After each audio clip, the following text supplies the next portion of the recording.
की सर्टिफिकेट आपसे कम है, आप उनसे ज़्यादा पढ़ सकें, इसमें माता पिता का योगदान है कि वो आपको पढ़ा रहे हैं, परंतु हम लोग अभी आप लोगों को इनकरेज करना चाहेंगे कि आपको कितनी दूर जाना है। इसलिए यदि आप या तो आपके माता पिता अनपढ़ हैं, हाँ, और आपको पढ़ाया है उन्होंने, मैं ऐसे लोगों को रिकग्नाइज करना चाहती हूँ। यदि आप लोग में से कोई भी ऐसे हैं जो फर्स्ट जनरेशन लिटरेट है, अपने स्थान पर प्लीज खड़े हो जाए। हाँ, पहली बार स्कूल गए। हाँ,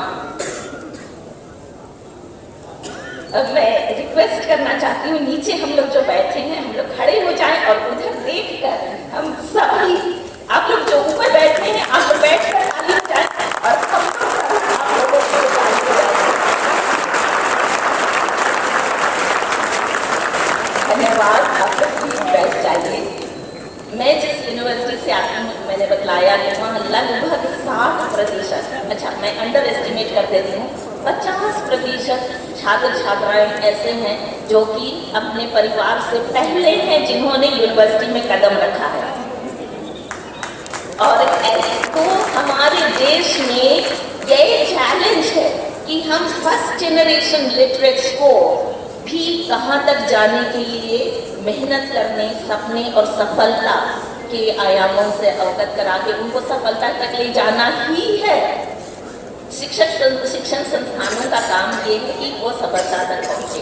तो सबसे पहला टिप मैंने बताया, अपने पोटेंशियल को जाने और उसको पकड़ के रखें। दूसरी बात जिसके कारण मैंने मैथ्स की टीचर बनने का निर्णय लिया था, वो मेरे परिवार में मेरे माता पिता पढ़े लिखे थे, बल्कि मेरे पिताजी, मेरे दादा और दादी, मेरे दादाजी पहली कक्षा तक पढ़े थे, मेरी दादी जी 4 कक्षा तक, पर मेरे पिताजी PhD करने सके थे, वो भी शिकागो यूनिवर्सिटी से।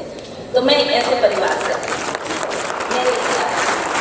और उनकी, मेरे माता पिताजी और उनके दोस्तों की जो बातचीत होती थी घर में, तो बोलते थे कि हम लोग, मतलब तब तो हम साउथ बिहार थे ना, दक्षिण बिहार, बोलते थे कि हमारे समाजों में नहीं, हमारे समाज में मैथ्स टीचर्स की कमी है और दूसरे समाज के शिक्षक शिक्षिकाएं हमारे बच्चों को मैथ्स और साइंस पढ़ने में से हतोत्साहित करते हैं और इसीलिए अपने समाज के शिक्षक शिक्षिका इन विषयों में होने चाहिए। मैथ्स से मुझे बड़ा प्रेम था, मैंने सोचा मैथ्स की ही शिक्षिका बन जाऊं। तो पॉइंट ये है कि समाज या इर्द गिर्द या समय के अनुसार जिस करियर को लेना चाहिए, या तो समाज, क्योंकि जैसे शुरू में ही कुरेल जी ने बताया कि केवल आप अपना करियर नहीं बना रहे हैं और आप समाज का करियर बना रहे हैं, परंतु मैं बोलना चाहती हूँ आपकी सफलता के कारण आपके परिवार केवल नहीं पर आपके समाज का प्रोफाइल बन रहा है और इस प्रोफाइल के लिए भी हमें उस करियर को चुनना है। और ऐसा मैंने किया था। सोसाइटी की आवश्यकता, और जिसके लिए हमने सूत्र बहुत से सुने कि डिटर्मिनेशन, चाहे जितना भी हतोत्साहित करने वाले परिस्थितियां क्यों ना हो। मैंने स्कूल में 10वीं कक्षा के पहले 3 बार 100 में से 100 अंक लाए थे। मैं अपनी पापा की तालियां बजाती थी, पर सुने जो मैं बात बोलना चाह रही हूँ, परंतु मेरे मैथ शिक्षक ने मुझे 10वीं कक्षा में ये बोला कि कॉलेज जाके बायोलॉजी ले लेना, तुम मैथ्स नहीं सकोगी। यही भाषा है ना हमारे बिहार छात्रों की, तुम नहीं सकोगी। तीन बार 100 में से 100 लाने वाली लड़की को यदि एक टीचर बोलते हैं कि तुम नहीं सकोगी, ये तो उनकी गुस्ताखी थी कि मुझे चैलेंज किया है। मुझे चैलेंज ना किया होता तो शायद मैं यहाँ ना आती, तो इसलिए मैं उनका भी रिकॉग्नाइज करना चाहती हूँ। और मैं बोलना चाहती हूँ कि अड़चनें आपके लिए नई ऊंचाइयों के पैमाने सिद्ध करते हैं। तो इसलिए आपके भी पढ़ाई लिखाई में जब भी अड़चनें आती हैं ना, मान लीजिए अड़चन को तो आप कूद के फांद के आगे बढ़ेंगे। हाई जंप कितनों ने किया है, कभी भी खेल में भी हाई जंप, ऊंचाई, अभी जिस लेवल पे चल रहे उससे ऊपर लेवल में जाना होता है ना हाई के लिए। अड़चनें वही रोड़ा खड़ा कर रही हैं कि आप और आपके ऊंचाइयों के पैमाने और आगे जाए। तो अड़चनों को बड़े मुस्कुराहट के साथ हम चुनना सीखें। इसलिए डिटर्मिनेशन जरूर हो कि हम क्या करना चाहते हैं। और हार्ड वर्क करने का निर्णय सबसे आसान है, पर हार्ड वर्क करते ही रहना सबसे मुश्किल है। To work hard is the hardest, to continue to work hard is the hardest. ठीक है, और इसलिए बिल्कुल भी हतोत्साहित नहीं होना है। और जैसे मैंने कहा कि ना केवल आपके गोल, ना केवल आपके जो आपने लाइन खींची है कि वहाँ तक पहुँचना है, हाँ, परंतु उसके बियॉन्ड जा सकते। मैंने मैथ से टीचर बनने के सपने देखे थे ना स्कूल में। मैंने ये भी नहीं सोचा था कि JNU जैसे के संस्थान में मैं कंप्यूटर साइंस की टीचर बन सकूंगी। वहाँ तक पहुँच गई और वाइस चांसलर भी। और इसलिए अपॉर्चुनिटी आप अपने यदि कैपेबिलिटी और टैलेंट के आधार पर अपने करियर की दिशा को चुनते हैं तो दशा आपको आपकी लक्ष्य के भी बियॉन्ड ले जाएगी। इसका उदाहरण आप हम सबों को देख कर रहे हैं। तो इसलिए आप जितने भी छात्र छात्राएं अभी इस प्रोग्राम में उपस्थित हैं, आप सबके लिए ये चैलेंज होगा। और आपके माता पिता यदि यहाँ हैं, आपको हमेशा वो प्रोत्साहित करते ही रहेंगे कि जो लक्ष्य आपने रखा है आप उसके भी बियॉन्ड जा सकेंगे और आप जा पाएंगे। मैं साथ ही साथ जितना भी पढ़ाई करने के लिए आपको आवश्यक है, अच्छा उसमें टिप नंबर 2 कि मैंने जो देखा है अभी तक मेरी यूनिवर्सिटी में, ये दूसरी यूनिवर्सिटी में मैं जिन शिक्षण संस्थानों में पढ़ी थी ऐसा बिल्कुल नहीं था। इसलिए मैं आपको ये एक एडवाइस देना चाहती हूँ, 3 इडियट्स की तरफ फ्री का एडवाइस, हाँ, कि किताबें जरूर पढ़ें।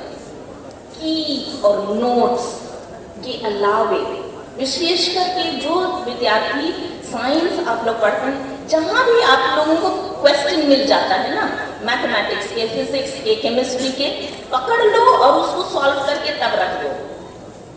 और जो जिनको लगता है कि 1 बार 2 बार पढ़ने से याद नहीं आता, आप कृपया लिख कर पढ़ें। आपके लिखे हुए नोट्स आपके एग्जाम के समय शायद वही नोट्स, आपके लिखे हुए नोट्स आपको याद आएंगे। आपने शायद किस जगह लिखा होगा वो भी याद आ जाएगा यदि आप लिख कर पढ़ेंगे।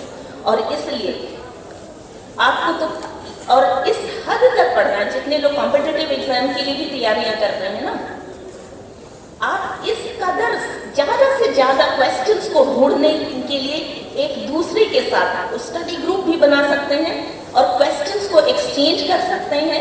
एक दूसरे के साथ वो टेस्ट उनका माहौल भी ये करके कि आप वहाँ लिख रहे हो, मैं यहाँ लिख रही हूँ, है उस तरह से क्रिएट कर सकते हैं और कंपटीशन अपने आप में करें। और एक सबसे इम्पोर्टेंट बात मैं आप सबसे आग्रह करना चाहती हूँ, जिस विषय को भी आप पढ़ रहे हैं उस विषय का जब परीक्षा लिखते हैं, आपके परीक्षा पत्र में केवल आपकी बुद्धि से निकली हुई बातें वहाँ रहे, किसी और सोर्स से नहीं, क्योंकि आप लंबी रेस के घोड़े बनने जा रहे हैं। छोटी रेस की घोड़े में यहाँ वहाँ से सहायता आ जाएगी। आपके हर परीक्षा पत्र में केवल आपका लिखा हुआ आंसर होना चाहिए, क्योंकि आपने उसको पढ़ा था, आपने उसको लिखा है और आप उन आंसर्स को कभी नहीं भूलने वाले हैं। ठीक है, मैं एक ऐसी शिक्षिका हूँ, मैं जब MCA के लोगों को पढ़ाती हूँ JNU में, तभी बोलती हूँ ये क्लास 7 में आपको पढ़ाया गया होगा, ये क्लास 9 में आपको पढ़ाया गया होगा, क्योंकि कोई भी चीज़ें इतनी मूल होती हैं उसको कभी नहीं भूला जा सकता। और किसी भी कॉम्पिटिटिव एग्जाम में, किसी भी जीवन के किसी भी करियर के भी समय आपकी यही बातें आपको याद आएंगी। और इसलिए लिख कर जरूर पढ़ें। अब मान लीजिए आपका करियर लगभग सेट हो गया, तब के लिए भी मैं एक फ्री का एडवाइस देना चाहती हूँ। आज ये आवश्यक है कि आज मुझे इतना, मैं धन्यवाद देना चाहती हूँ फिर से आयोजकों का कि हम सबको इस कदर आप लोगों ने जमा किया और हम लोग एक दूसरे की उपस्थिति से नंबर से अपनी ताकत का एहसास कर पा रहे हैं। अपनी ताकत, हम बहुजन समाज की ताकत का एहसास कर पा रहे हैं। और ये ताकत आपको और मुझे जहाँ भी हम आते हैं वहाँ के लोगों को देना आवश्यक है। यदि आप किसी शिक्षण संस्थान में, कॉलेज में, स्कूल में भी या यूनिवर्सिटी में या तो किसी भी कॉर्पोरेट हाउस में भी आप वहाँ होते हैं, ध्यान दें कि कहीं कोई ऐसा जूनियर लड़का या लड़की जब वो ज्वाइन करते हैं, या तो अधेड़ भी हो सकते हैं बाद में ज्वाइन करते हैं, क्या उनको उस कॉर्पोरेट माहौल में कोई परेशानी तो नहीं हो रही होगी?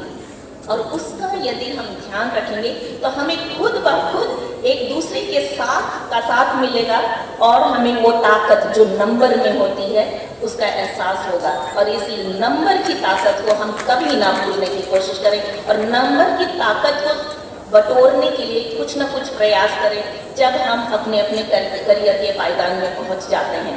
और इस तरह की एक्टिविटी के लिए हमारे देश का संविधान ही हमारा आधार होना चाहिए। हमारे देश का संविधान के आधार पर जब आप और मैं अपनी ड्यूटी के भी अलावे कोई काम करते हैं, कोई उंगली उठाएगा तो क्या हम तो संविधान के ही पाबंद रहे हैं। तो इसलिए हमारा जवाब उसी के दायरे में होगा। और इसलिए मेरा आप सबों को प्रोत्साहित करते हुए ये बोलना है, माता पिता लोग भी, अभिभावक भी यहाँ हैं, कि हमारे टैलेंटेड बच्चे, हमारे छात्र छात्राएं इतने टैलेंटेड हैं जो कि हर परिस्थिति को अडेप्ट करने के लिए बहुत केपेबल हैं।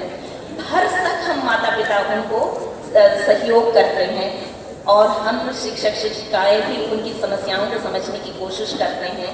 परंतु आप अपने ऊपर अपना में जो विश्वास है उस पर और स्वाभिमान है उसको कभी ना छोड़ें।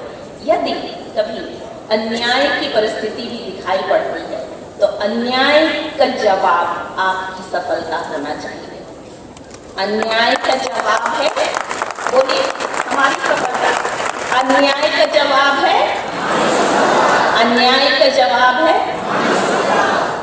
और अड़चनें नई ऊंचाई के पैमाने हैं, है ना।